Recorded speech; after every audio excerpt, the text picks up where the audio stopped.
Good morning students. 12वीं वाले बच्चे, सिद्धि हिंदी विद्यालय के इस ऑनलाइन क्लासेस में आपका हार्दिक स्वागत है। अब बच्चों, यहाँ पे हमने जो व्याकरण में सबसे पहले मुद्दे की शुरुआत की है, तत्सम शब्द लिखिए। तत्सम शब्द किसको कहते हैं आपको थोड़ा अंदाज़ा आ ही गया है। फिर से एक बार थोड़ा सा रिवीजन कर लेते हैं। जब जब भी नए नए वीडियो आएंगे और जिस टॉपिक की हम चर्चा करते हैं उसका रिवीजन तो थोड़ा बहुत करीबन हम 1 आध मिनट तक तो करेंगे ही करेंगे, क्योंकि तत्सम शब्द किसे कहते हैं? तत् यानी उसके और सम यानी समान, मतलब उसके समान।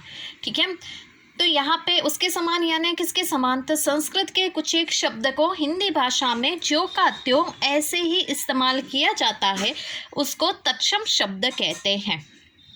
ठीक है, और ये तत्सम शब्द किस प्रकार से आया मैंने आपको बताया ना, स्रोत के आधार पर शब्द का वर्गीकरण 4 हिस्सों में किया गया: तत्सम, तद्भव, देशज और विदेशी।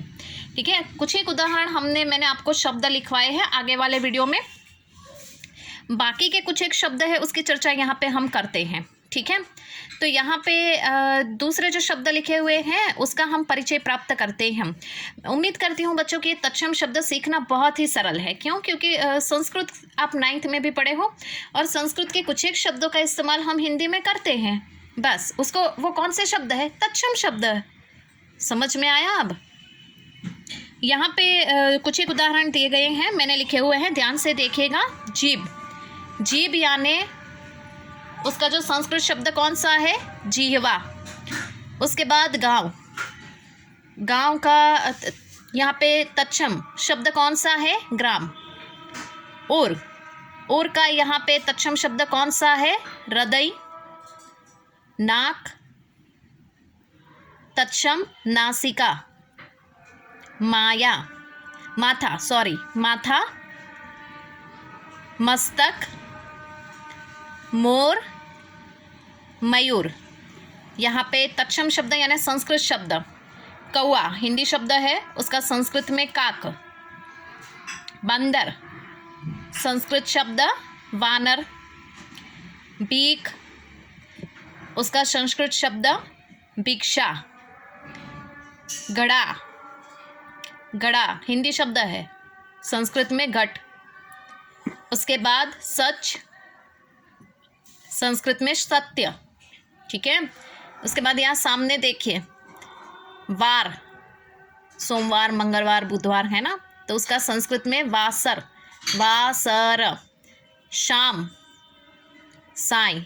सायंकाल यानी संध्या, सायंकाल। कंकण, आधा, संस्कृत में अर्ध। बात, वार्तालाप। समझ में आया? पीला, पीत। दही, दधी। प्रहर। लाख, लक्ष्य। ये याद रखिएगा, संस्कृत के लिखने हैं, संस्कृत के शब्द जिसको हम कभी कभी हिंदी में ऐसे के ऐसे ही लिख देते हैं। उसके बाद सूत्र, अंधेरा हिंदी शब्द है, उसका यहाँ पे क्या होगा? अंधकार, संस्कृत शब्द अंधकार। 2-3 शब्द और है बच्चों, उसको भी हम यहाँ पे देख लेते हैं। उसके बाद आँख, उसका यहाँ पे क्या होगा? अक्षी। क्या होगा? अक्षी अर्थात नेत्र। अचरज, उसका यहाँ पे क्या होगा? संस्कृत तत्सम शब्द आश्चर्य। ऊंचा, तत्सम शब्द ऊंच। जेठ, तत्सम शब्द ज्येष्ठ। ठीक है बच्चों, तो ये शब्द आपको अपनी कॉपी में लिखने हैं। तो तत्सम शब्द उम्मीद करती हूँ बच्चों किसे कहते हैं, परीक्षा में आपको पूछा जाएगा कि निम्नलिखित दिए हुए शब्दों में से तत्सम रूप लिखिए। तो आपको किस प्रकार से जो हिंदी शब्द आपको दिए हैं उसको, जैसे कि कोई भी शब्द आपको हिंदी में दिया है उसका संस्कृत क्या होता है वो आपको लिखना है। समझ में आया? जैसे कि यहाँ पे तोता, तो पिक। अब समझ में आया?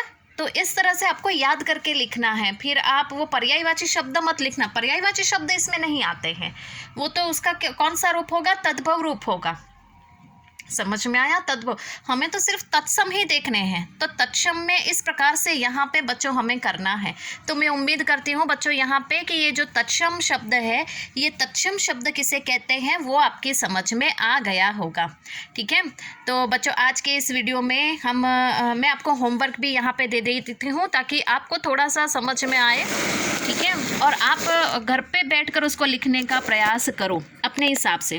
होमवर्क में मैं कुछ एक ही थोड़े से शब्द आपको दे रही हूँ, जैसे कि तिनका, धीरज, नया, 5, पंछी, बेटा, झूठ, मूर्ख, मौत,